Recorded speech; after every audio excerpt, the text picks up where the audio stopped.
जब भी कोई राजनीतिक में हलचल होती है, चाहे कांग्रेस की बात करें चाहे भाजपा की बात करें, जैसलमेर हमेशा सुर्खियों में रहता है। आज हमारे साथ मौजूद है कांग्रेस के नेता कहे या कांग्रेस के वक्ता कहे या कांग्रेस के प्रवक्ता, जिनसे हम जानना चाहेंगे कांग्रेस जिला अध्यक्ष को लेकर कि इस बार कांग्रेस ने युवाओं पर भाग्य आजमाया है या युवाओं को लेकर राजनीतिक में क्या आगे कदम बढ़ाएंगे, इसको लेकर हमारे साथ मौजूद है, इनसे बात करा जाएगी। सबसे पहले आपका नमस्कार। Thank you. नमस्कार आपका। सर, हम आपसे जानना चाहते हैं कि कांग्रेस है वो कांग्रेस सरकार है, वो राजस्थान की बात करें चाहे देश की बात करें, सब जगह पिछड़ी हुई है। चाहे बिहार इलेक्शन को लेकर, हाँ एक राजस्थान में एक सीट आई है अंता विधानसभा, लेकिन इस बार कांग्रेस ने एक बदलाव किया है जिला अध्यक्ष को लेकर, तो इस बार युवाओं पर जो है भाग्य आजमा रही है। क्या लगता है युवा है वो आने वाले चुनाव में कांग्रेस को बढ़त दिला पाएंगे या जीत दिला पाएंगे या नहीं? निश्चित रूप से राहुल गांधी जी और मल्लिकार्जुन खड़गे जी, उनका एक बहुत ही राष्ट्रव्यापी अभियान जो है वो कांग्रेस तो पिछले 10 सालों से लगातार धरातल स्तर पर संघर्ष कर रही है। रूट लेवल पर कांग्रेस कुछ कमज़ोर थी, जिसका खामियाजा में गत 2-4 लोकसभा चुनाव में, विधानसभा चुनाव में कई राज्यों में सरकार को खोकर भुगतना पड़ा। और उन्हीं चीज़ों से सबक लेते हुए फिलहाल राष्ट्रीय स्तर पर एक संगठन सर्जन अभियान नाम से राहुल गांधी जी का बहुत ही महत्वाकांक्षी अभियान शुरू किया गया। उसके तहत पर्यवेक्षक ब्लॉक स्तर पर, मंडल स्तर तक, जिले स्तर तक जाएंगे, कार्यकर्ताओं से फीडबैक लेंगे, आम जनता से राय लेंगे, अलग अलग वर्गों से, तबकों के लोगों के पास जाएंगे। उनकी राय के आधार पर ही जिलाध्यक्ष का चयन होगा। उन जिलाध्यक्षों को बहुत ही एक विशिष्ट गाइडलाइन के तहत कार्य करने के निर्देश दिए जाएंगे हाईकमान द्वारा, प्रदेश कांग्रेस कमेटी द्वारा। अगर कोई आदमी उसको फॉलोअप नहीं करता है तो उसके तुरंत इस्तीफे मांग लिए जाएंगे। इतना स्ट्रिक्ट प्रोग्राम चल रहा है। उसी के तहत अभी राजस्थान में कुछ दिन पहले गत 22-23 तारीख को लिस्ट आई, सभी 50 जिलाध्यक्षों की नियुक्ति हुई। अभी संगठन सर्जन अभियान कश्मीर में भी चल रहा है, कुछ दिन पिछले महीने मध्य प्रदेश में था। पूरा दिन राष्ट्रव्यापी अभियान, इसके तहत युवाओं को सबसे ज़्यादा जोड़ना। किसी भी संगठन, कोई भी चाहे राजनीतिक दल हो, कोई भी शैक्षणिक, सामाजिक, धार्मिक कोई भी संगठन हो, उसकी नींव की हड्डी होती है युवा। और अभी फिलहाल कांग्रेस पार्टी का जो है फोकस जो है वो पूर्णतः ज़्यादा से ज़्यादा युवाओं को राजनीति से जोड़ना।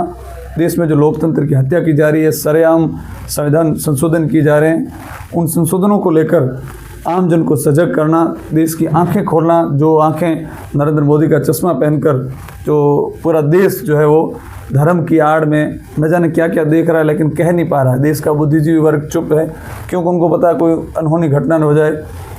कर्मचारी वर्ग है, इनकम टैक्स, ईडी, सीबीआई, ऐसी संवैधानिक संस्थाओं को, बैंकिंग सिस्टम को, पूरा सेना को कब्जे में लेकर एक तानाशाही रवैया अपनाकर देश में जो शासन चला, उसके खिलाफ युवाओं की आवाज़ मुखर करने के लिए हमारे बहुप्रतिष्ठित और बहुत ही विशिष्ट अभियान है, जिसमें हम सब लोग कांग्रेस जन ऊपर से लेकर हाईकमान दिल्ली से लेकर और मंडल स्तर तक सब कांग्रेस एकजुट है और सब एक साथ में मिलकर जैसलमेर कांग्रेस जिला अध्यक्ष अमरदीन फ़कीर को लेकर क्या कहोगे? अमरदीन फ़कीर निश्चित रूप से पार्टी के बड़े सच्चे और निडर कार्यकर्ता है। उन्होंने वर्षों से संगठन में रहकर, NSCI में, यूथ कांग्रेस में रहकर, विभिन्न पदों पर संगठन में रहकर कांग्रेस की सेवा की है। और फिलहाल पार्टी ने एक युवा होने के नाते उन्हें मौका दिया है। आपके चैनल के माध्यम से मैं उन्हें शुभकामनाएं देता हूं और उम्मीद करता हूं कि वो आगामी दिनों में जिसमें कांग्रेस को मजबूती प्रदान करेंगे। उन्होंने अपना कार्य शुरू कर भी दिया है। आगामी 6 तारीख को उनका पदभार ग्रहण समारोह है।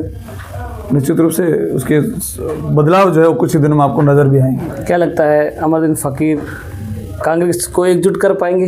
निश्चित रूप से वो अपने स्तर पर प्रयास कर रहे हैं। और उन्होंने जब हमारा संगठन सर्जन अभियान चल रहा था तभी उन्होंने सबके सामने ये कहा था कि मेरा सर्वप्रथम प्रयास रहेगा कि मैं पूर्णतः कांग्रेस को एकजुट कर वापस कांग्रेस को मजबूती प्रदान करना। जैसलमेर में 2 गुट हैं, धनदेव गुट, फ़कीर गुट। आखिर अमरदीन फ़कीर को ही क्यों बनाया गया है? कोई पहली बात तो कोई गुट नहीं है। गुट एक तथाकथित मानसिकता बनाई गई है। कोई गुट जैसे मैंने कोई गुटबाजी नहीं। 2 विधानसभाएं, 2 जगह से 2 MLA चुनते हैं, गुट नहीं है। इसको एक राजनीतिक महत्वाकांक्षा कह सकते हैं, एक गुटबाजी नहीं कह सकते। गुटबाजी ऐसी जगह होती है जहाँ एक सीट हो, 2 जने लड़ रहे हो, फिर 2 अलग अलग गुटों में। यहाँ कोई गुटबाजी नहीं है। और आपने देखा होगा पिछले कुछ दिनों सोशल मीडिया के माध्यम से बड़ा सौहार्दपूर्ण वातावरण और आम कांग्रेस का आम कार्यकर्ता जो सरहद से लेकर, ग्रामीण क्षेत्र से लेकर, बूथ स्तर से लेकर काफ़ी लोग संतुष्ट है और सब लोग एकजुट है। कोई गुटबाजी, किसी भी तरह की गुटबाजी। जनता कह रही है कि हाथ मिलाया मगर दिल नहीं मिलेगा, क्या लगता है आपको? दिल मिलाया तभी तो हाथ मिलाया ना। हाथ तो पहले भी मिलाया था जब चुनाव के वक्त आपके पूर्व मुख्यमंत्री अशोक गहलोत रामदेवरा दौरे पर थे, तब हेलीकॉप्टर में एक तस्वीर वायरल हुई थी जिसमें रूपाराम धंधे और पूर्व कैबिनेट मंत्री साले मोहम्मद जी का हाथ मिलाया था, मगर दिल नहीं मिले थे उस वक्त। क्या इस बार वही होगा या इस बार दिल मिलने की कोई रिपोर्ट तो आती नहीं है। हाँ, उसके बाद चुनाव भी हुए, उसमें उनकी विधानसभा अलग है, वो अपने फील्ड में रहकर कार्य कर रहे हैं। बड़ी लंबी चौड़ी विधानसभा है, पोखरण है, जैसलमेर, तो अपने फील्ड में कार्य कर रहे हैं। संगठनिक कोई कार्यक्रम होता है तो वहाँ मिल जाते हैं, मगर ये जो 24 घंटे साथ रहकर ही जब कुछ काम करो तभी लोग उनको पैमाना दें। जितनी बार चुनाव हुए, चुनाव में अलग अलग नजर आए, तो दोनों की विधानसभाएं अलग है, दोनों अलग अलग घूमेंगे। जिला प्रमुख को लेकर कई वार्ताएं हुई, उसमें भी अलग बंटे, और चेयरमैन की बात कर तब भी मतलब 2 गुट अलग रहे। क्या इस बार एक हो पाएंगे या नहीं? ऊपर लेवल से प्रयास किए जा रहे हैं और निश्चित रूप से एक है। और आने वाले में कुछ दिन पहले पूर्व विधायक साहब ने सोशल मीडिया के माध्यम से भी, किसी चैनल के माध्यम से कहा भी था कि सब लोग एकजुट है, हाईकमान का जो फैसला है उस फैसले को लेकर हम सब एकजुट हैं। जानब खान को लेकर बड़ा रोल सामने आ रहा है, क्या लगता है? जानब खान खुद अपने प्रधान पद की दावेदारी कर रहे हैं। पिछली बार उन्होंने दावेदारी की थी, लेकिन कुछ कारण रहे जिसकी वजह से वो चूक गए। इस बार मजबूती से वो सरहदी क्षेत्र से अपनी तैयारी में जुटे हुए हैं। पार्टी के सच्चे कार्यकर्ता हैं, प्रदेश स्तर के नेता हैं, तो निश्चित रूप से पार्टी उनके लेकर काफ़ी सकारात्मक रवैया है और उनका रोल काफ़ी अहम रहेगा। शुरू से लेकर आज तक जानब खान है वो धंधे गुट से जुड़ाव रखते हैं, मगर आज एक तस्वीर वायरल हुई है कांग्रेस जिलाध्यक्ष अमरदीन फ़कीर के साथ कि दोनों एक हुए। क्या लगता है, तस्वीर साफ नज़र आ रही है कि वाकई में अमरदीन फ़कीर के जो प्रयास है वो रंग लाएंगे या तस्वीर ही बन के रह जाएगी?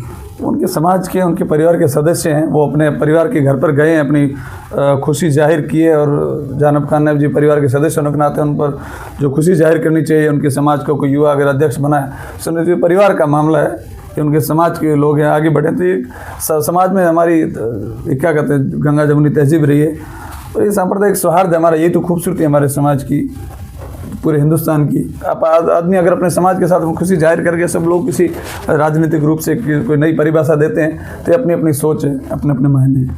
आने वाले चुनाव की बात करें, पंचायत राज, नगर निकाय चुनाव, उनको उससे पहले जो कांग्रेस जिलाध्यक्ष अमरदीन फ़कीर है, कार्यालय में जो जिस तरह से पुराने समय की बात करें, आज से पिछले 2 साल 3 साल जब उमेश सिंह तंवर का कार्यकाल रहा, तब इतनी भीड़ नज़र नहीं आ रही थी। आगे क्या लगता है, जो कांग्रेस एकजुट होकर कांग्रेस कार्यालय में आपको दिखाई देगी या पहले की तरह धीरे धीरे चलता हुआ नजर आएगा? तो आने वाला समय बताएगा, अपन पूर्वानुमान कैसे लगा सकते हैं। अब तो कार्यालयों का पदभार ग्रहण है, उसके बाद ये चीज़ें बाद में आप भी देख लेंगे, हम भी देख लेंगे, पूरी जनता जिसमें, क्योंकि आप धंधे गुट से जुड़ाव रखते हैं, इसलिए आपसे ये सवाल है कि क्या वाकई में दोनों एक ही जगह पर मिल पाएंगे या नहीं? मेरा सभी गुटों से जुड़ा है, लंबा जुड़ा हो धंधे परिवार से रहा। बिल्कुल, मैं उनका फॉलोअर्स हूँ और निश्चित रूप से उन्होंने मुझे पार्टी से जोड़ा, तो किसी का फॉलोअर्स होना कोई गलत नहीं। बाकी हम सब लोग कांग्रेस के गुट के हैं, ये भी आप लोग आपके चैनल के माध्यम से कहना चाहिए। जैसे फ़कीर साहब भी है तो वो भी कांग्रेस है, धंधे साहब भी वो भी कांग्रेस है, मैं भी कांग्रेस हूँ, आमजन कांग्रेस है। बाकी राजनीतिक महत्वाकांक्षा होती है, इन चीज़ों को गुटबाजी का नाम लेकर लोगों में विभाजित करने की जो प्रक्रिया अपनी जाती है। एक बड़ा परिवार है, इतना बड़ा संगठन है, दुनिया का विशाल लोकतंत्र को बचाने का बड़ा संगठन है। आपको नहीं लगता इस बार मतलब पूरा कांग्रेस कार्यकर्ता पदाधिकारी सारे एक नजर आएंगे? बिल्कुल एकजुट हैं और मजबूती के साथ जो लोकतंत्र की हत्या की जा रही है भारतीय जनता पार्टी द्वारा, जो देश में एक धर्म के नाम पर, तथाकथित राष्ट्रवाद के नाम पर, संवैधानिक संस्थाओं की बंदूक की नोक चलाकर जो राज किया जा रहा है, तो उन सभी का बदला लेने के लिए हम समय की मांग है कि हम सब लोग एक होकर लड़ें और देश को जो एक अघोषित आपातकाल की स्थिति जो बनी हुई है उससे छुटकारा दिलाएं। आपको जगह मिल पाएगी उनकी कमेटी में? बिल्कुल, क्यों नहीं, मैं तो उनके परिवार का सदस्य हूँ, लेकिन मैं कांग्रेस के प्रति कार्य करता हूँ। मैंने कभी पद की कभी रखी नहीं, अपने कांग्रेस के लिए कार्य करना ये हमारा ध्येय है। राहुल गांधी जी के मिशन को मजबूती देनी है। उनको लगेगा कि नहीं हमारे टीम के लायक है तो रखेंगे। मैं तो कांग्रेस के लिए कार्य कर रहा हूँ, मैं किसी पद के लिए यहाँ कांग्रेस में नहीं हूँ। आपका मतलब कांग्रेस में कोई गुटबाजी नहीं रही? कोई गुटबाजी नहीं कांग्रेस में। तो इसमें जो पदभार ग्रहण होगा तो उसमें सब शामिल होंगे? बिल्कुल होंगे। बिल्कुल, आप थे रुगदान जी जीबा, जो लंबे समय से धंधे गुट से संपर्क रखते थे, उनसे ही संपर्क थे। हालांकि कांग्रेस के लिए कार्य सब करते ही है, लेकिन जब राजनीति की बात आती है, गुटबाजी की बात आती है, तब दो टुकड़े हो ही जाते हैं। क्योंकि ये पिछला चुनाव देखा, उसमें लगातार दो गुट ही नजर आए थे। मगर इस बार अमरदीन फ़कीर को कांग्रेस जिला अध्यक्ष बनाने के बाद जो यहाँ गुटबाजी थी वो ख़त्म होती हुई नज़र आ रही है। आपने तस्वीर देखी होगी पूर्व विधायक रूपानंद धंधे के साथ भी, आज एक जानम खान के साथ भी तस्वीर वायरल हो रही है, जिसमें बताया जा रहा है कि अब इस बार जो कांग्रेस के जो दो गुट है, दो कहे या तीन कहे, जो कोई गुट नहीं बचेगा। और आने वाले चुनाव में जो युवाओं पर जो भाग्य आजमाया है जो कांग्रेस के आला कमान ने, तो कहीं ना कहीं वो कांग्रेस के लिए अच्छा साबित होता हुआ नज़र आ रहा है। जुड़े रहिए द दस्तक के साथ। कोजराज परिया, जैसलमेर।